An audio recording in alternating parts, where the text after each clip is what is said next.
Good afternoon. Welcome to my channel my competition. Blood composition का जो topic चल रहा था हमारा, उसका पार्ट 2 हम आज पढ़ने जा रहे हैं। थोड़ा सा इंट्रोडक्शन समझ लेते हैं। जो ब्लड था, ब्लड के बारे में हम पढ़ रहे हैं। तो ब्लड क्या है? Blood is a fluid, means तरल पदार्थ होता है, कनेक्ट करता है, टिश्यू है। ठीक है, ये कहाँ पे इट इज़ फाउंड इन, ये कहाँ पे बनता है ब्लड? तो बोन मैरो में बनता है ब्लड। ठीक, बोन मैरो। ब्लड के बारे में हमने ये पढ़ा था कि ये कितने कितने पार्ट्स में डिवाइड होते हैं। तो इसमें जो है 55% जो है प्लाज्मा का मिलके बना होता है और 45% ब्लड कॉर्पसल्स होते हैं। ठीक, ब्लड कॉर्पसल्स जो होते हैं फर्दर 3 पार्ट्स में डिवाइड हुए थे, आरबीसी, डब्ल्यूबीसी, प्लेटलेट्स। ठीक है, डब्ल्यूबीसी यानी कि ल्यूकोसाइट्स फर्दर 2 पार्ट्स में डिवाइड हुए थे, ग्रैनुलोसाइट्स एंड ए ग्रैनुलोसाइट्स। और मैंने बताया था जिसमें ग्रेन प्रेजेंट होते हैं उसे ग्रैनुलोसाइट्स कहते हैं एंड ए मीन्स नहीं। ठीक है, तो ऐसे आप लर्न कर सकते हैं कि ग्रेन्स अगर प्रेजेंट नहीं तो ए ग्रैनुलोसाइट्स। ठीक है, इसमें then granulocytes further divided into basophil, neutrophil and eosinophil. ठीक, then ए ग्रेनुलोसाइट्स जो टाइप था उसका हम पढ़ेंगे, वो फर्दर डिवाइड था 2 पार्ट्स में, मोनोसाइट्स और लिम्फोसाइट्स। मोनोसाइट्स हमने पढ़ ही लिया था कि वो मैक्रोपोलिस होता है, जहाँ कहीं भी सेल रप्चर होती है, कुछ भी प्रॉब्लम्स होती हैं सेल्स को, तो वहाँ पर वो जा कर के उसी शेप में एमीबॉयड मूवमेंट होता है इनका, उसी शेप में ये बन जाता है और फिर उसको ठीक कर देता है। अब हम पढ़ेंगे second type of A granulocyte, जो कि डब्ल्यूबीसी है, एक प्रकार का, यानी कि लिम्फोसाइट्स।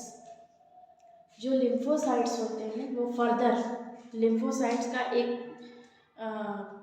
खास बात यह है कि इनका जो न्यूक्लियस होता है वो बहुत बड़ा होता है, दे हैव लार्ज न्यूक्लियस। ठीक, लिम्फोसाइट्स जो होते हैं वो 2 टाइप्स में डिवाइड होते हैं, एक होता है बी लिम्फोसाइट, एक होता है टी लिम्फोसाइट। ये आपने व्हाइट बोर्ड पे आप देख रहे हैं, हमने लिख दिया है B lymphocytes and T lymphocytes. B lymphocytes mature in bone marrow. ठीक, आप ऐसे याद कर सकते हैं इसको कि B for bone marrow, B for B lymphocyte. ठीक, तो जो बी लिम्फोसाइट है वो बोन मैरो में मैच्योर होते हैं। Then second very important point is B lymphocytes are responsible for humoral immunity. Humoral immunity वो होती है जिसमें एंटीजन और एंटीबॉडी के थ्रू इम्यूनिटी होती है। जैसे हमारे शरीर में कोई भी वायरल बीमारी हुई या फिर कोई बैक्टीरिया हमारे शरीर पे अटैक करता है, ठीक है, तो जो हमारे बॉडीज़ में एंटीबॉडीज़ होती हैं वो उसको रिकॉग्नाइज कर लेती हैं और फिर जब दोबारा हमें वही वायरल बीमारी होती है तो हमें उतना ज़्यादा उसका फ़र्क नहीं पड़ता है। इसका केस हम इसको थोड़ा और एग्जांपल से क्लियर करते हैं कि जैसे कि हमें सपोज़ एक बार लाइफ में स्मॉल पॉक्स हो गई तो फिर दोबारा से उस होने का खतरा ख़त्म हो जाता है, क्योंकि जब पहली बार एंटीजन, जो इस वायरस हो गए, बैक्टीरिया हो गए, इन्हें हम एंटीजन कहते हैं। ठीक, जो फॉरेन पार्टिकल होते हैं जो हमारी बॉडी पे अटैक करते हैं उसे हम एंटीजन कहते हैं। जब वो हमारी बॉडी में आएंगे तो हमारी बॉडी का एक प्रॉपर फंक्शनिंग में मेटाबॉलिक सिस्टम चल रहा है। ठीक, जब वो हमारी बॉडी में आएंगे तो उसको थोड़ा सा डिस्टर्ब कर देंगे। ठीक, तो जो हमारी बॉडी में एंटीबॉडीज़ होती हैं वो क्या करती हैं कि उस पर्टिकुलर एंटीजन से फाइट करती हैं, डिफेंस मैकेनिज्म के थ्रू उससे कंपटीशन होता है आपस में कि कौन मतलब आपस में कंपटीशन होगा उनके बीच में कि कौन जीतेगा और मतलब कि कैसे बॉडी हील करें हम।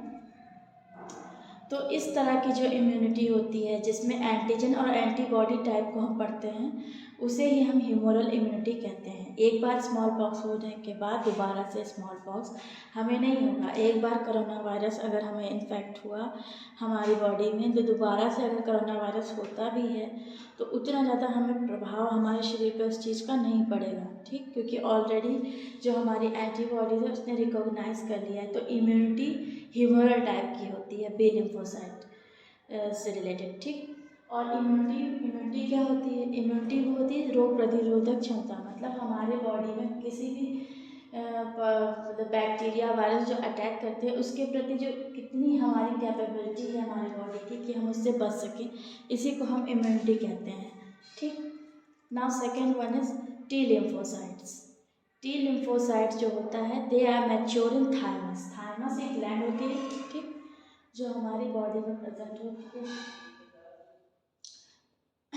Then second point is responsible for cell mediated immunity. ठीक, सेल मीडिएटेड इम्यूनिटी ये होती है कि इसमें पहला तो ये हो गया कि ह्यूमरल इम्यूनिटी में एंटीजन एंटीबॉडी के बारे में होता है। ठीक, लेकिन cell mediated immunity is different from humoral immunity. Cell mediated immunity में क्या होता है, जैसे कोई भी हमारी सेल्स डैमेज हो रही है या उसमें कुछ इन्फेक्शन हो रहा है तो ये जो सेल्स होती हैं कुछ प्रोटोलिटिक एंजाइम्स होते हैं उसे आकर वहाँ पे किल करते हैं। ठीक, इसके थ्रू जो भी मतलब वो सेल्स जो हमारी इन्फेक्ट हो गई है उससे उसको जब ठीक करते हैं, ठीक कर देती हैं जो प्रोटोलिटिक एंजाइम उसे मतलब उसे मार देती हैं उन सेल्स को। तो ऐसी इम्यूनिटी जिसमें एंटीजन और एंटीबॉडी का कोई रोल नहीं है, ऐसी इम्यूनिटी को हम सेल मीडिएटेड इम्यूनिटी कहते हैं। ठीक है, जैसे कैंसर की बीमारी होती है तो उसमें सेल मीडिएटेड इम्यूनिटी काम नहीं कर पाती है, तो जो भी सेल्स होती हैं जैसे कहीं पे बढ़ने लगी या फिर कुछ उसमें प्रोलिफरेशन हो रहा है, डिवाइड हो रही है या प्रॉपर जो भी फंक्शनिंग है वो नहीं हो पा रही है, कहीं पे ट्यूमर्स आ रहे हैं उसको किल नहीं कर पा रही। जैसे मान लीजिए हमारे हैंड पे ट्यूमर आ गया, ठीक है, कैंसर आ गया, तो फिर वहाँ पे वो सेल्स जो है ठीक नहीं हो पा रही है, तो वहाँ पर जो है cell mediated immunity is responsible होगी, लेकिन कैंसर जो बीमारी होती है वो उसे ठीक करने नहीं देती है। ठीक, जो किलर हेल्पर टी सेल्स होती हैं वो जो है उसे ठीक नहीं कर पाती हैं। Now second is platelets. Platelets क्या होते हैं? प्लेटलेट्स एक टाइप का ब्लड ही है, ब्लड कॉर्पसल्स ही हैं। ये जो है प्लेटलेट्स को जो है हम जो है थ्रोम्बोसाइट्स कहते हैं। ठीक, मतलब other name of platelets is thrombocytes. ये राउंड होते हैं जैसा कि लिखा ठीक है हमने, इनका स्ट्रक्चर हमने बता दिया है पॉइंट 1 में। They are round, oval, oval means egg shape, like round is proper circle, oval is somewhat मतलब ऊपर की तरफ थोड़ा पतला, एग आपने देखा अंडा उस टाइप का। बाई कॉन्वेक्स बाहर की ओर उभरा हुआ दोनों साइड में। ठीक, इन शेप, इनका शेप ऐसा होता है। फिर they are platelets are responsible for blood clotting. जहाँ कहीं भी ब्लड का मतलब बहता चला जा रहा है, बहता चला, कहीं कट लगा वहाँ से ब्लड बार बार बहता चला जा रहा है। ठीक, तो वहाँ पे प्लेटलेट्स आती हैं, वहाँ जम जाती है, डिपॉजिट हो जाती हैं जहाँ से ब्लड कट हुआ है। मतलब सपोज फिंगर में हमारे कट लगा, वहाँ पे प्लेटलेट्स आती हैं, वहाँ जम जाती हैं, डिपॉजिट हो जाती हैं और वहाँ पे ब्लड क्लॉट हो जाता है, वहाँ पे ब्लड को जमा देती हैं। तो इनका मेन काम प्लेटलेट्स का होता है ब्लड क्लॉटिंग में हेल्प करना।